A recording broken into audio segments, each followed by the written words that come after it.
Welcome to the All About Us podcast, where we explore reinvention, resilience, and the moments that quietly reshape our lives. I'm your host, Carl Allen. Today's guest is Debbie Weiss, a best-selling author, speaker, and podcast host whose work centers on rebuilding after loss and rediscovering yourself in midlife. She's been featured on the Kelly Clarkson Show, named one of MSN Magazine's top 10 leading speakers to follow in 2025, and is a certified Canfield trainer, whatever that is. Through her books on second thought, Maybe I Can, and The Sprinkle Effect, Debbie reminds us that it's never too late to begin again and that meaningful change often starts with the smallest steps. Today, we'll talk about reinvention, mindset, and how small changes add up to lasting transformations. Debbie, welcome to the All About Us podcast show. How are you doing today? I'm doing great, Carl. Thank you so much for having me. Debbie, let's start with reinvention. Can you take us back to the moment when you realized your life needed to change? Sure. So it was when I turned 50. Something about that number 50 just really hit me hard. I thought to myself, first of all, how did 50 years fly by? In the blink of an eye, right? And the next 50 are going to go even faster. And I didn't want to be that person who got to the end of their lives looking back with regret for what they hadn't done or tried or become. The only thing was, I didn't know who I wanted to be, or I had no unfulfilled dream of being an author or a musician or any of those things. At that point, at 50, I had spent all of my adult life since I was 17 years old taking care of sick family members. And I had given everything, and I was tired, I was burnt out, I was stressed. And on the outside, I would say that you wouldn't know it because I've always been an upbeat person and I live in a nice house and I was married, 2 kids, have my own little insurance agency, all the things that would spell a lovely life. And I had one. I don't want to say that I didn't, but inside I was really dying. And I knew then that if I didn't do something about it, even though I had no idea what to do about it, that the next 50 years were going to fly by and I would be sitting there saying, why didn't I try something different? Now, you state dying. Can you kind of go a little bit into what you felt emotionally and mentally? I felt that I had nothing left to give. Like everybody was just grabbing a piece of me. There was nobody who was saying, well, Deb, how are you? I was just putting out fires everywhere between my business, each of my family members. And I felt like a victim. And I didn't So understand that then. would you say you were mentally and emotionally exhausted? Yeah. You got Okay. that right, for sure. Okay. What did starting over in midlife feel like emotionally? Scary and exciting. Scary because what did starting over mean? Where do I even begin? It wasn't like I had a clear path. Like I said, I didn't have any specific place or goal that I planned on going. I didn't even know what starting over looked like. But once I started taking some steps, that's when it got exciting. That's when it was like, okay, you make a little bit of progress, and that's kind of, my little sprinkles that I talk about. You don't need to know it all or get there as quickly as possible. You just kind of start, putting one foot in front of the other, and it spurs you to say, hey, okay, I did that. What can I try next and next and next, and just keep building. Okay. How did loss shape the way that you saw yourself and your future? Well, it wasn't until I was well in my journey of reinvention when my husband, who has struggled with a lot of both physical and mental illness, he had just gotten out of a hospitalization for depression, and he had come out kind of more hopeful and upbeat than he had been in many years. And all of us at home were, optimistic. And then 6 weeks later, out of the blue, he was diagnosed with a terminal blood cancer. I'm sorry. Thank you. It's never a good time, right, to get that No. diagnosis, but I gotta say, it was kind of like the universe really being cruel. How do you go through such struggle for so many years with mental illness, come out feeling hopeful, just to get knocked down 6 months later? And I mean, 6 weeks later, and 6 months later, he passed away. But in Mm. that 6 months, it really wasn't the cancer that was so difficult. It was the struggle with his mental illness, which understandably deteriorated and became quite a factor. Correct. I'm happy that I had already been on this journey of reinvention. I don't want to say it made it easier, but it did make it easier in the sense that I had realized one of the things that I realized around 50 was that I was taking care of everyone else and not taking care of myself. And that had been my biggest mistake. I thought it was selfish. And so I had then, by the time I was 59 when he died. So I had had years of understanding that I do need to take care of myself as well as everybody else around me, but it's got to start with me. What fears showed up when you first considered reinventing yourself? I mean, for me, I'd say the biggest fear was the fear of being judged because my entire life I've struggled with my weight. And from the time I was a little girl, I mean, I have very vivid memories at the age of 3 and 4 and 5, clearly being judged, mostly then by adults. And then, of course, moving on to my peers. And so I never wanted to be seen because if someone saw me, I knew that that meant that they would judge me. And so having to reinvent myself and the way, of course, that I wound up going, putting myself out there and being judged if I failed, being judged for the way I was handling money, being judged for anything. That was one of my biggest fears. So let's digress here. Tell me a little bit about your family. What is your cultural mix? Where are your grandparents and parents from? And how did all of you wind up in New Jersey? So, I find it very difficult to answer the culture question, and I'll tell you why. I'm Jewish, and obviously that's a religion. But it seems to me that most of us who are Jewish, we identify more with that so called culture, even though it's not really a culture, but that culture other than where we came from. So, all four of my grandparents were born in the United States. My mother's side of the family, my great grandparents came from Poland. But we don't have any Polish heritage that, or customs so, and then the other side of the family, I think we did a trace and it was Lithuania and, a lot of Eastern European countries. Correct, correct, correct. Yeah. So So I it wouldn't seems say that more like a culture is displaced Jew in America, man. exactly. Aren't all the Jews displaced? Well, yeah, but correct. In a sense. How do you define mindset when it comes to personal change? Gosh, that was the very first thing that I was exposed to. And I never was really exposed to or really understood the concept of mindset.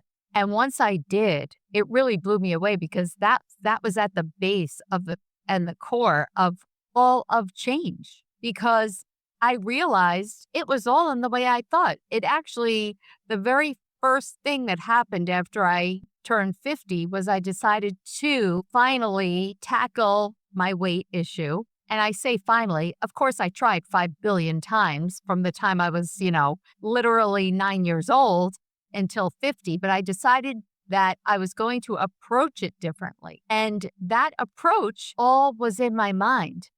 I had built in my mind all these things. Well, I'm not successful unless I lose 25 pounds in 3 months. And if I lose 18, well, I'm a failure. Or everyone else has it so lucky because they can eat whatever they want and I can't. I have these terrible genes. So poor me. And that was stories I was telling myself. And the minute I took the pressure off myself, I changed the way I approached it. I realized that this is not an on again, off again thing. You're on this for the rest of your life, so you better figure it out. You're still going to get to have pizza, bagels, and ice cream, my three favorite foods. They should be the food groups as far as I'm concerned. And, you just can't eat them every minute. What beliefs did you have to let go of in order to move forward? I had to let go of the idea that the circumstances surrounding my life were what was causing my unhappiness. I had to take responsibility because each of us, right? We all struggle. We all have struggles and different hardships. Some are similar, some are different, but we all have it because that's what life is. And I had to stop blaming my circumstances because what am I supposed to do? I had to start caring for my father when I was 17. And then my oldest son was diagnosed on the autism spectrum and then added a series of other diagnoses that we still struggle with today. And then my husband, these were all things that I dealt with for my whole life. And it was like, well, what choice do I have? But I did have a choice. And I'm not saying the choice was to not take care of my family members. That is a choice. That isn't the choice that I chose or would have chosen. I still would do the same thing. I would just have done it different. Yeah, sometimes take some time out for yourself. Sometimes make some decisions for you. That's interesting. Why is mindset one of the hardest parts about reinvention? When I was introduced, I forget where, that my thoughts weren't true. I think I always thought, well, if I think it, it must be so. And we're so conditioned from an early age. I mean, right? That's where culture and family and all that All of stuff that. comes in, right? Correct. Yep. And so to try and change that programming that's in there subconsciously, we don't even know what's really going on behind the scenes, right? I'm not a science girl because I can't stand science, but I've heard over and over again that 95% of the stuff that we're thinking is subconscious. We don't even know it. Correct. And in daily life, we're reacting, everything is almost like just a natural response. We don't really stop to examine our thoughts. Okay. And it's hard. And I want to delve into something you just stated because it was interesting. I didn't know anything about this. I knew that 95% of, what we think about and what we conceptualize, I knew it was subconscious, but I didn't really start understanding the basis of a lot of it. And it's not all of it, but some of this is what they call generational trauma. I didn't even know what generational trauma was. I mean, things that your great grandparents or your grandparents or your parents struggle with, these things are passed on to you genetically. And you're Crazy, isn't it? wondering, it is. And you're sitting here wondering, well, why am I dispositioned this way? Or why am I struggling with this when I don't even have a history of this? No, you didn't. But one of your ancestors did. And that was passed down to you. And I just wanted to bring that up because that was something this is one of the most eye-opening things that, I was really exposed to speaking with other people in my podcast over the past year. This whole concept of generational trauma and then examining myself and seeing how much of that was actually true. It's amazing. It is. How can someone recognize when their thinking is keeping them stuck? I think it's practice. I really do, because I think that the only way you're able to recognize it is by being aware of your thoughts and stopping yourself and questioning them. Like, wait a second, is that really true that I don't have a choice? Or am I making a certain choice? One of the things that always resonated with me is when you say yes to one thing, you're really saying no to something else. And you really have to practice. That's the whole idea, I think, about living in the present moment. When our minds are already what we have to do next, or what happened yesterday, or what happened 30 years ago. We were just actually in my household here having a little bit of a family argument. And one family member was saying about the other family member that he can't let things go. He's always, going back to what happened 10 years ago, and when you do that, you are only hurting yourself. You're punishing yourself, right? And so it is very hard for all of us to live in the present moment. But I think that doing that, becoming aware of your thoughts, slowing down and practicing that because it doesn't come naturally and it takes time. And I think that it's always a work in progress. Okay. The power of small changes. What inspired the idea behind the sprinkle effect? Well, I first, as you mentioned, I wrote a memoir, and I I think I said earlier, I never wanted to be an author, never thought in my wildest dreams that I would be, could be, or had no interest in. I always described myself as a math girl because that's who I am. I like my numbers, and I didn't know this other side of my brain existed until I, started this reinvention process. Anyhow, I learned when I wrote my memoir that I had to decide what genre it was going to be. And so I made the choice to make it a memoir that does not have any instruction, let's say. And so it's inspirational. It's an inspirational story. Well, after that came out, everyone said, that's great that you've reinvented yourself, but you didn't tell me how. I'm like, darn it. What does that mean? I've got to try to write another darn book. I mean, one was hard enough. And so the idea with the sprinkle effect is that I learned, and it started with the weight loss, that, the minute that you say, okay, I want to change my life. This is what I want to do. Boom. And you expect it to happen tomorrow, or you want to change every habit that you possibly have overnight. You're setting yourself up for failure. Correct. And, it doesn't work that way. Maybe you can do it in the short term, but what are the statistics that is going to last? And again, it did start with my weight loss and how I changed my mindset and my attitude. And the way I did it the last time was very, very slowly, adding in a little sprinkle, a little tiny goal. Am I changing my eating? I'm going to exercise every minute. I'm going to drink, 5 gallons of water every day. No, that's too much. I'm just going to do one little thing. I don't care if it was drink an extra glass of water a day and nothing else, starting with something small. And so the sprinkle effect is taking a bunch of what I call different sprinkles because I love rainbow sprinkles. They make me happy. And they just, like I said, I love ice cream. And I love rainbow sprinkles on my ice cream. And each sprinkle in my mind is like a different color. And so if you sprinkle in a sprinkle of mindset and a sprinkle of adaptability and curiosity and a sprinkle of action and discipline and all the things, you put them all together and you get a beautiful, colorful, fulfilling life, just like a bowl of rainbow sprinkles.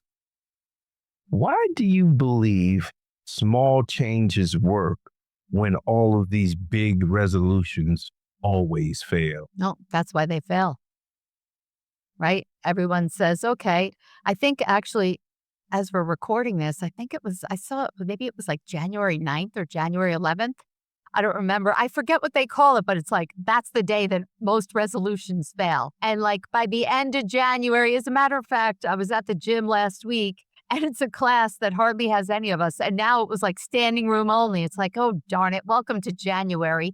When are these people going to leave? By mid-February, they'll all be gone. We'll be back to the way we were. We'll be happy. It's too much. You can't, It's too much. yeah, you can't overturn your whole life at once and expect it to stick, And we want everything fast, I think, right? We want it yesterday. And so we try and make that happen, but we're setting ourselves up for failure. So, how did these very tiny shifts build confidence over time for you? Yeah, I think over time, even when I failed, right? Because it's not like I tried everything and it worked out. But instead of, here's a mindset shift, instead of looking at it as a failure and kind of berating yourself, I said, okay, what did that teach me? Maybe I wasn't ready for that sprinkle, right? Maybe I got to stick with that other change a little longer, or I've got to try something else, go a different direction, mix something up. Instead of thinking of it as failure, thinking of it as feedback and information and learn something from it. Now, this is very interesting to me because I never thought about this. I really never thought about this. Why does consistency matter more than motivation? Gosh, just staying consistent. We're not all motivated all the time. If we wait to be motivated, it's never going to happen, right? We use that word, and I think that none of us, we're always going to feel tired. We're always going to, and you know what? Some days you give into it, right? I did this morning. I've got to admit, I go to 6 a.m. exercise 3 days a week. Last night I went to bed late. I had somewhere to be early this morning. I'm like, yeah, I cannot deal. But that doesn't mean that I'm not going to go Friday and I'm not going to go next week and all the things. So you've got to, I was just talking with someone this morning about habit stacking, right? You've got to make it easy for yourself, do whatever you can to remain consistent and not wait for that motivation and not tell yourself a story of, I can't do that. I'm not motivated. That's an Okay. excuse. So, we want to go into some lessons from your books now. Okay. What message from one second thought, Mm. maybe I can, resonate with most of your readers? The reason I chose that title is because I have always been a person who likes to stay in my little comfort zone. I think as many of us do. And so anytime that I was presented an opportunity maybe to learn something or do something new that was a little bit out of my comfort zone, I would say, oh no, I can't do that. And I don't mean something big. I mean, it could be as small as, oh, you want to learn how to scrapbook? No, I can't do that. I don't have a creative bone in my body. Oh, you want to learn how to, I don't know, ski? No, no, no, I can't do that. I was always saying I can't because it protects you, right? You don't ever put yourself out there. You don't have to face your fear. You don't have to face your fear of failure or judgment or whatever that fear is. And it's a lot easier to stay in your little box. The biggest lesson of my life thus far is that the minute that you start questioning that I can't and you say, maybe I can, and you put yourself out there, that's when your life really begins. Okay, so this book, and one second thought, maybe I can, because I stumbled over the title. This is about questioning yourself maybe when you're struggling with something or deciding to do something or deciding to go down a particular path. And maybe you tell yourself, I really can't do that. And then you say, second thought, maybe I can. Yeah, I mean, the book is a compilation of stories of my life, talking about how I gained all my limiting beliefs early, all the struggles I went through as an adult up until 50, and then how I changed my mindset and the ways that I put myself out there, faced my fears, and actually facing one of my biggest fears has been one of the biggest breakthroughs that I've ever had. It's led me to, sitting here talking to you. And if I hadn't, the fear was public speaking. And so if I hadn't faced that fear and discovered, oh my gosh, I think I like this, I never would have known. Do you think writing your books helped you in shaping your healing? Definitely. Oh my goodness. Especially on second thought, maybe I can. You write those personal stories and you think, that happened 50 years ago, but it feels like yesterday. And the emotion, I wrote this one story about when I was 5 years old. I was crying. Like I could feel the same feelings. You feel just like I was that 5-year-old little girl. And so I, I relived all of those stories, which was really, really difficult, but then also very cathartic and healing. Okay. How do your books meet people where they are rather than where they think they should be? I think one of my superpowers is authenticity. I am who I am. And there is no sugarcoating it or lying or whatever. And so I say that because I think if you read, I think about social media, right? And you're looking at someone and they seem to have it all together and you feel like you've got to meet them where they are. You're not going to feel as good about yourself because, my goodness, I don't know, you just don't feel as capable. Well, with me, I tell you, look, I stunk at this. And I think I make it accessible to be honest with yourself and that there's no shame in it, that I was where you are, not the end all be all. I'm on this journey along with you and we're all in different places. And so I hope that it makes people feel that, you know, they should feel comfortable where they are and give them hope and tools to show how they can, move forward. Now, you're both a podcast host and a speaker. What do you notice most people struggling with in midlife? Think they think it's too late, like I got here, here's my career, here I'm married, I'm divorced, whatever it is with that personal relationship, my kids might be going off to college. Now what? What the heck am I supposed to do? Where do I even begin? Yeah, it was strange for me because I did a lot of things and I accomplished a lot of things, but it's strange. I'm 60. Well, I'll be 62 on the 30th. But it was like my life really didn't start like coalescing and then exploding until I got like 56. See? And that's when, the bud of that rose finally began to open. And I was like, this has just been a very long gestation period. I'm there with you. But then I think to myself, well, it's just like everything. Well, would I change anything about my past? Yeah, of course, I wouldn't want to relive it. But then you think about that made you the person you are today, right? I mean, I think to myself, I wouldn't have been able to talk about the things I'm talking about because we've lived it. Why do you feel so many people think it's so hard to change and they believe it's too late at this stage in life? I think they are telling a story to themselves because it's a lot easier, right, to say and believe, well, it is too late and there's nothing I can do. So I'm just gonna keep on keeping on until I'm done because change is scary.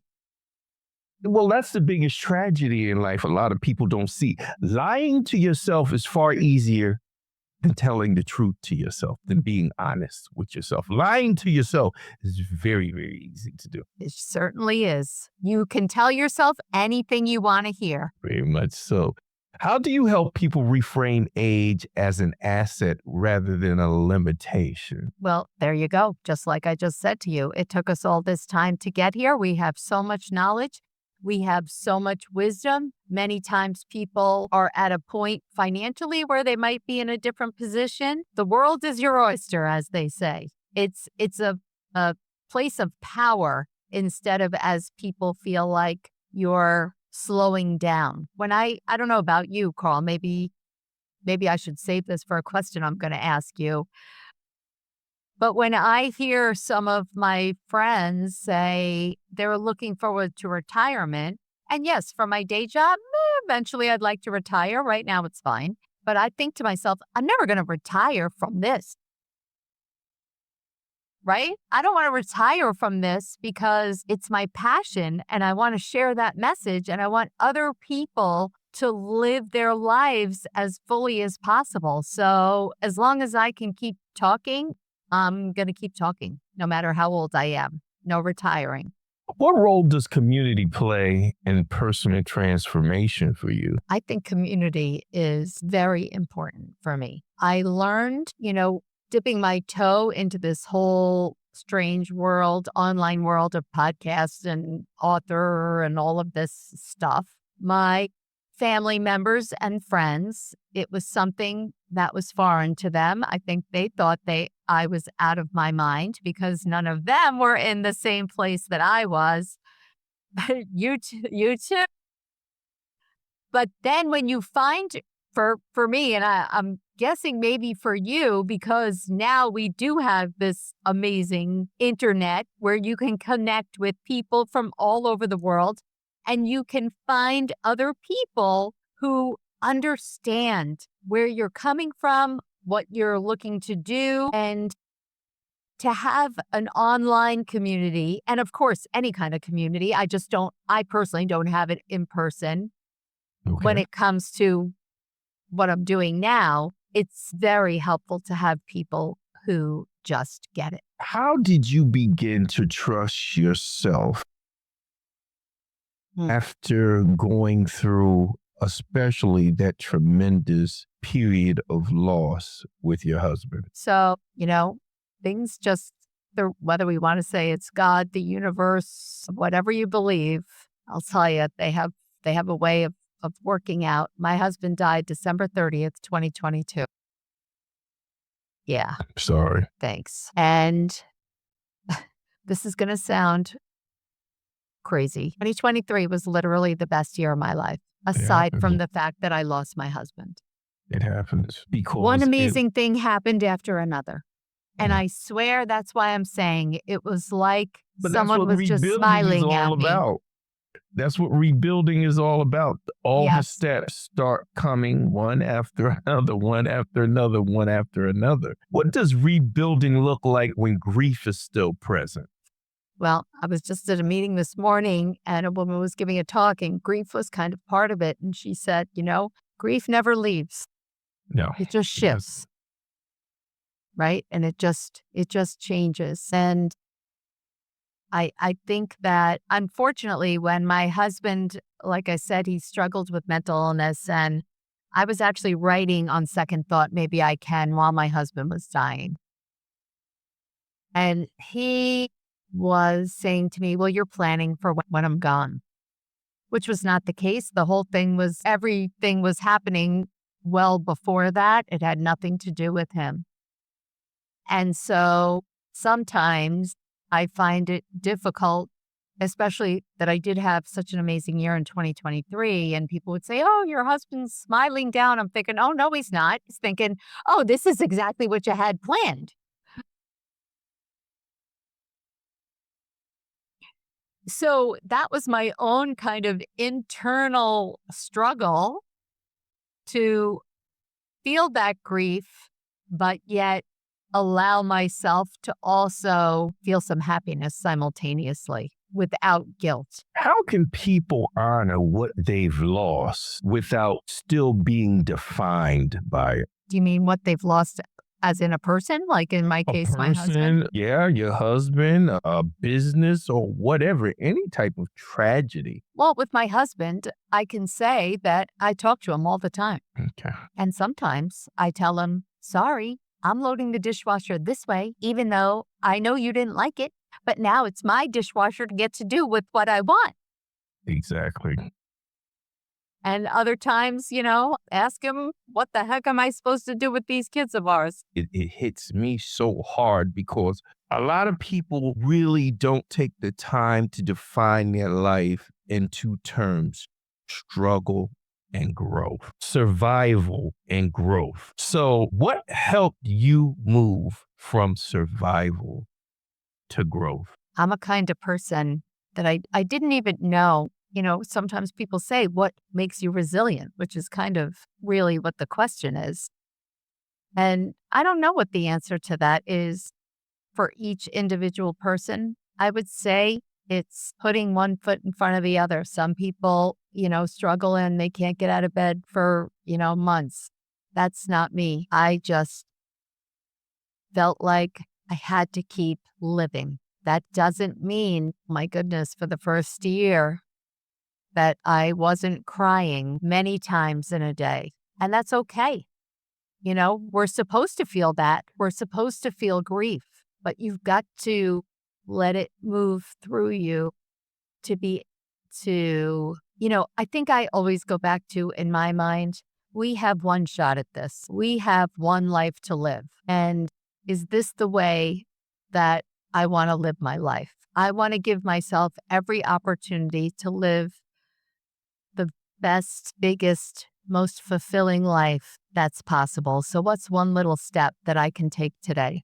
Not a mile, but a step. Well, I mean, I think you kind of hit that nail on the head when you don't have anything else left, when you think that it's just over and you just totally want to give up, just getting out of bed and taking one more step. And you just keep doing that because you don't even know what else to do, Mhm. but you just feel like I'm not just going to roll over there and die, so I have to do something. That's right. So this is flip mode. Let's change it. Now you get to ask me three questions. Okay. So, what was it at 56 that caused this, your flower to open up, so to speak? Well, I mean, I have a diverse background and, music industry, then military, then I got a bachelor's degree in biochemistry and a master's degree in analytical chemistry from UCLA. Then I went to medical school, but it was like almost everything that I did I wanted to do it, but I wanted to do it for the wrong reason. So none of it never quite worked out the way I wanted to. Um, I always told God, let me be successful so I can be able to give and help people. And it was like God would just never allow that breakthrough where something I was doing actually became successful so that I could start helping people. And so then what happened was I would have to say at the age of 56, I just decided I can't wait on God anymore. Mm. I can't wait on God to start bringing me, money or changing my financial situation so that I can help people. So I just started taking the little that I had and started helping people. And that's when the cascade flipped around because the more I gave, the more that came in. The more I gave, the more that came in.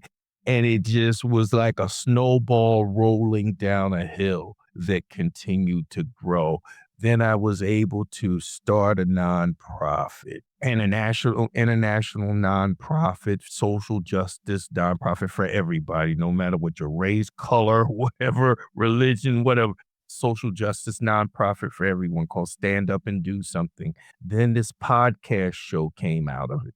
So it's just been, a transforming situation for me. Then, traveling to Puerto Rico and seeing how the devastation of Hurricane Maria, tons of areas in that island haven't recovered. And then while they were in the midst of recovering from Hurricane Maria, then you had the Ponce earthquake that a lot of people didn't know about there in 2020, 2020. So, and then just, transforming my nonprofit to establish a very strong chapter there so that we can promote, love and some change and reach out to the youth there.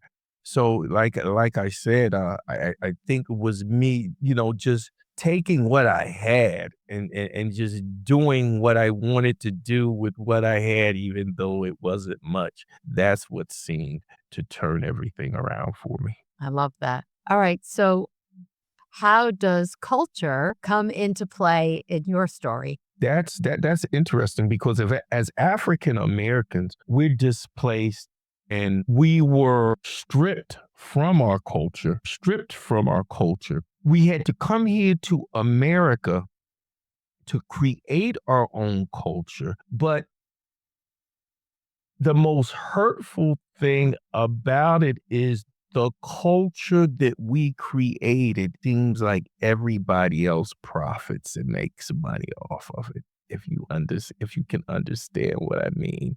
A lot of people don't realize it. Country music, African Americans, blues, African Americans, jazz, African Americans, rock and roll,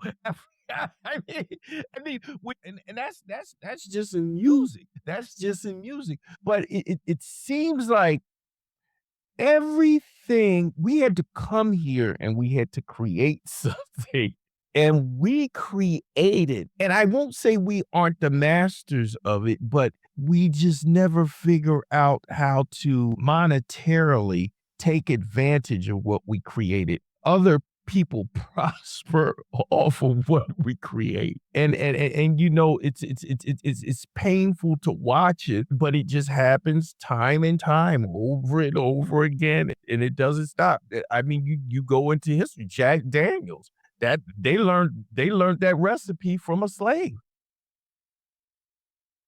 Yeah. So, you know, the recipe for their whiskey. It's just a continuing story of how much we've contributed to this country that a lot of people don't recognize, even though they profited so much off of it. And this even goes, and I'm not even talking about slavery. I'm just pointing out all these various different things that don't even have anything to do with slavery.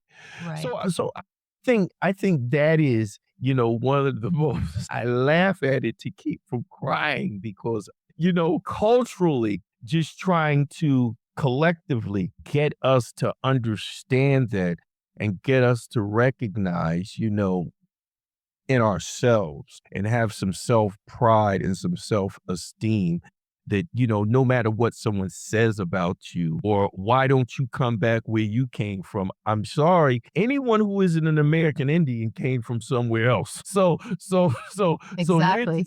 so just as much a part of this thing as you are. Couldn't agree more with that. And how Third do you quick. think that how do you Go ahead.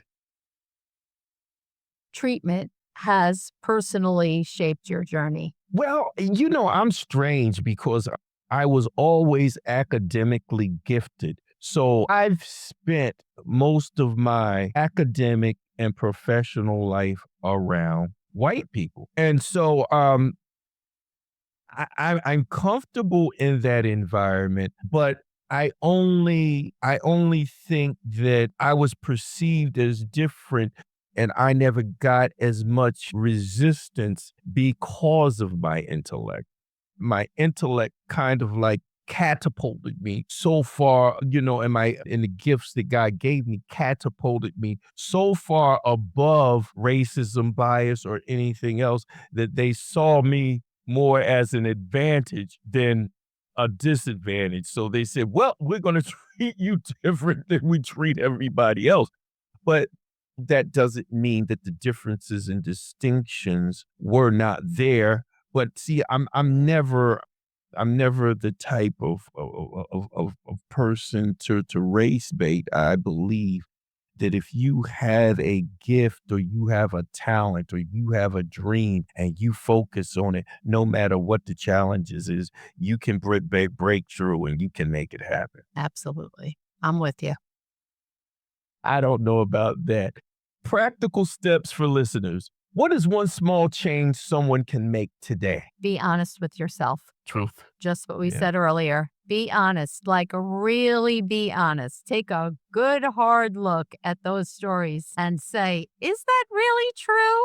Start questioning all those stories that you're telling yourself. How can people avoid comparing their progress to others? Gosh, that is so hard, especially nowadays, right? I mean, like, Social I'd like media, to yeah. say, yeah, I'd like to say, I never do that. Okay, that would be a big fat lie. You just have to tell yourself, and this is what I tell myself, you might be seeing someone how far down the line of their journey into whatever that is that you're comparing yourself to, right? So I could be looking at a podcast and saying, look at Carl. He is such a great interviewer. And I'm not that good. And that's a quality that I lack. But I don't know your backstory. I don't know how long you've been doing it or any of those things. You don't have my writer. I don't do that. I need their number. My God. What habits helps sustain mindset change over time. So you decide you're going to change your mindset, but you have to sustain it and you have to keep on with that mindset. So what habits help you maintain that mindset? I think the biggest thing for me has been journaling, and something that I resisted forever. Actually, until I started journaling, that's when I got, started to believe maybe I could write a book. Like, I actually like this. I can't believe it. I didn't want to do it for so long because I was afraid. What am I going to say? Like, what am I writing on this piece of paper? Like, a blank piece of paper gave me anxiety. And what I found was I heard from someone, if you don't know what to write, just start writing. I don't know what to write. I don't know what to write. I don't know what to write. And the next thing you know, you're writing something and you didn't even know that it was going on in your mind. And I think that for me, journaling let me be honest with myself. And that always then brings you back to the mindset piece. Okay. How do you stay patient when change feels slow? Gosh, it is so hard. I am a person who wanted it yesterday. I think like so many of us are. And, in my weight loss journey, I was one of those people who was described as a turtle. Slow and steady wins the race. And I just remind myself of that good things don't necessarily come quickly. They're earned, and you earn your badges along the way. And that's okay. Okay, Debbie Weiss, I want you to give a plug. What are the names of your books? Where can my listeners find your books? And how do my listeners connect with you? Well, thank you for that. So the names of my books are On Second Thought, ...